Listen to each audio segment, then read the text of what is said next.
everybody. What a surprise to see you again. This is Poland Daily Travel, as you may know by now. I am Will Richardson, and it says Will right behind me. And here is, with me in studio, Nicholas Richardson, not his doppelganger. No, it's the real me. Well, how do we know? We're not sure. Well, indeed, we can't be. There could be plenty. That could explain why you were so active in this program. There's more than one of you. Exactly. It could be the answer. Anyway, we were talking about airports on the last segment. Harold von Kursk, are you with us in Estonia? Greetings. That's enough. Thank you. That's all. That's all we wanted to know. Stand by. Okay. And we were talking about flights, amazing flights we had, because there's so little flying right now, and this is a travel program, and we miss it. We do miss it, yes. We miss flying. We do. Harold was talking about his good experiences on LOT Airlines. I've had a lot of those too. And we can say that. It's truthful. It's a very pleasant airline. The people are usually extremely nice, very good pilots. Battle of Britain. Not the same pilots, however. Yeah. Yeah, not exactly the same ones. Not the same pilots, but the same tradition. Exactly. And the Kosciuszko Squadron fighting the Bolsheviki. Yes. In 1920, putting them down. All that stuff, yeah? Exactly. That's good stuff. Did you see the film? No. There isn't one. Wrong! I didn't see it, no, that's why There's no film. Anyway, one time I was flying a lot. I can't remember where I was coming from, but coming back to Warsaw, maybe it was Paris or something like that, and I was on I think it was Paris, and I was on a flight, and I kept talking to this nice Polish fella, and he was from, he'd been living in Ethiopia. So the first hour we didn't talk, but we started to talk. He was a large, jovial fellow, not I'm not talking about immense. He wasn't a man the size of a man mountain like Mr. von Kursk over there in Tallinn. This was a normal size You're very fellow. unkind to your guests. No, I mean, Harold is a big guy. He's like he used to be a linebacker for the Dallas Cowboys. And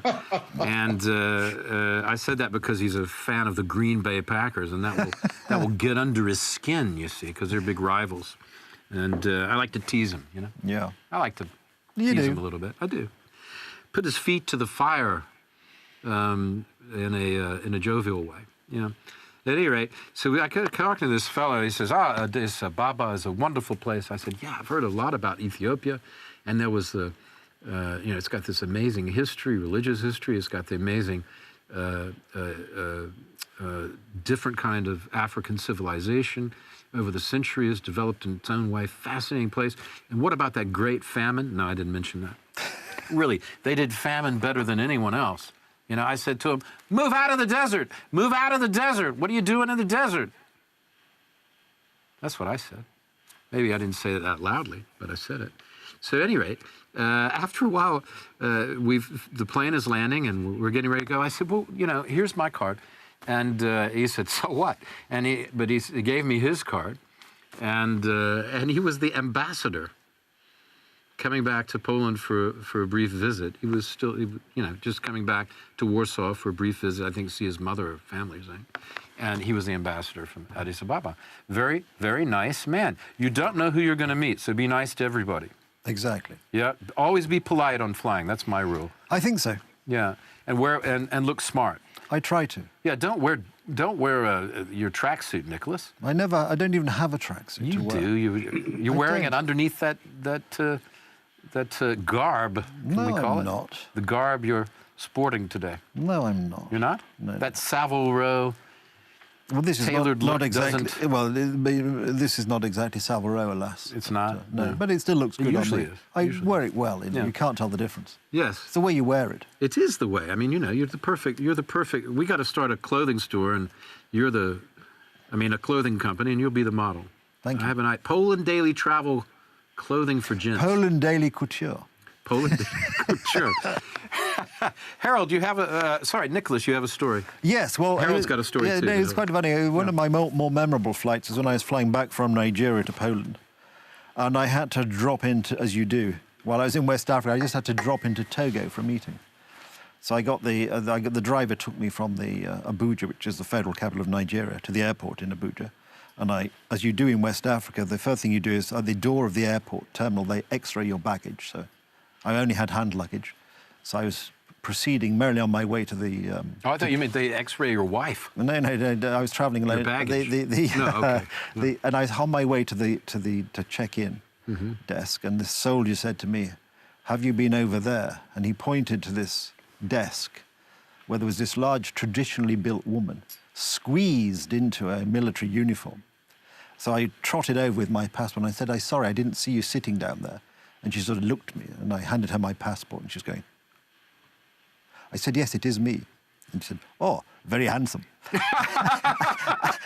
and she was joking. No, well, maybe. And then she gave my passport back, and as I was walking past, I said, I have somebody, but if it doesn't work out, I'll come back and get you. And she burst into laughter because you know, in Africa, in airports, when these soldiers are wearing uniforms, I imagine the average African is petrified. And so they're not used to humour, but she was almost tears coming down her eyes. And then I went to the passport control bit. First I had to check in my hand luggage. It's an airline I'd never heard of. And they said, "We're going to take..." And I said, "Will I ever see this case again?" And the man said, "Yes, sir, very good airline." I'd never heard of the name of this airline. Then I went to the passport control, and as usual in Nigeria, there's a soldier who looks rather fierce and glum, and the chap who actually stamps your passport, or checks your passport, even though it was an internal flight. Actually, it wasn't. He was going to a different country. And the chap said, "Oh, you're the first person to check in, sir." So I said, "Well, as long as the pilot's the second, we're in business." So he burst out laughing. And I went upstairs to the departure lounge, or not the departure lounge. All the shops were closed. There was nobody else around. Yeah. And I thought, I'm here for 2 hours. I just got my book out to read. And they called it into the departure lounge. And I sit in the departure lounge, and I was the only person with a fair skin. Anyway, the plane arrived, and we took off an hour early. It was fantastic. A really good service on this plane. And then, if you know your geography, there was this rather surreal announcement. Askare Airlines is proud to announce that starting next week, we will be doing a flight from Lomé, which is the capital of Togo, look it up on the atlas, to Rio de Janeiro. I mean, it is just so unlikely that you would actually you would ever fly from Lomé to Rio de Janeiro. But it turns out that I learnt subsequently that Askare Airlines was a subsidiary after feed into your story, Ethiopian Airlines, in which case it actually did make more sense. Bless you. And then I arrived safely in Lomé, in the capital of Togo, waited for the airport, the hotel bus to take me from the airport to the hotel, and that was fine. And then the next day took off to fly to Paris and then back to Warsaw. But it was just such a marvellous experience going through this airport. And it was a real sort of... And on the aeroplane, again, I was the only person with the fair skin. I mean, it was just fantastic, this sort of really exciting sort of little journey. Thank you for that story, Nicholas. Very instructive. Harold, can you top that in 1 minute? Well, I don't take airlines such as Air Togo or Air Lagos, and I don't go on covert assignments for British intelligence in Nigeria. Well, it's not covert now, is it? It's no longer covert, is it? You've blown my cover. My dear. Released from your non-disclosure agreement by now, I would assume, or unless it's a lifetime. I was flying from Berlin to Park City, Utah via New York, and this was perhaps 2 years after 9/11. So you can imagine the heightened state of security that was in effect at American airports. So I am expecting this terrific East German border guard type interrogation and strip search at JFK.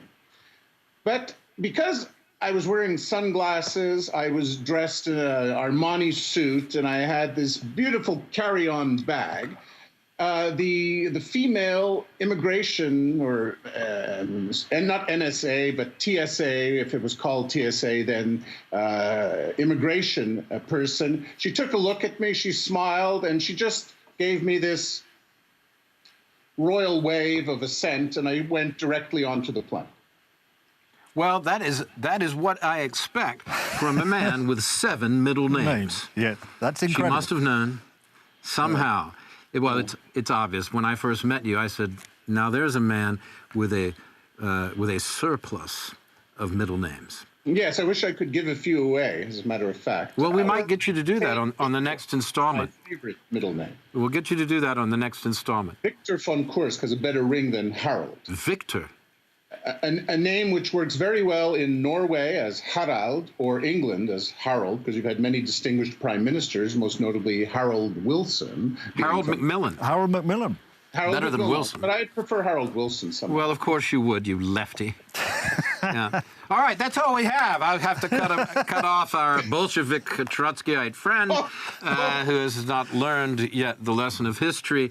With lots of love to Harold von Kursk, our man in the Baltics, sitting right now in Tallinn. Thank you, Harold. We're coming to see you. Or maybe we've already been to see you. I can't remember. No, we're going to see him. I feel I'm in a time machine. We're going to see him. Game on the road, yes. We're going. We haven't been there yet. No. I feel as if I've been there. Yeah. I feel as if I've already been in the park. I'm looking Hilton forward to Hotel. this trip. Okay. Thank you, everybody, for watching. Thanks, Nicholas. Thanks to Harold. And that is Poland Daily Travel for this evening. All I'd like to say is you're looking good. Oh, boy, are you? And hang in there.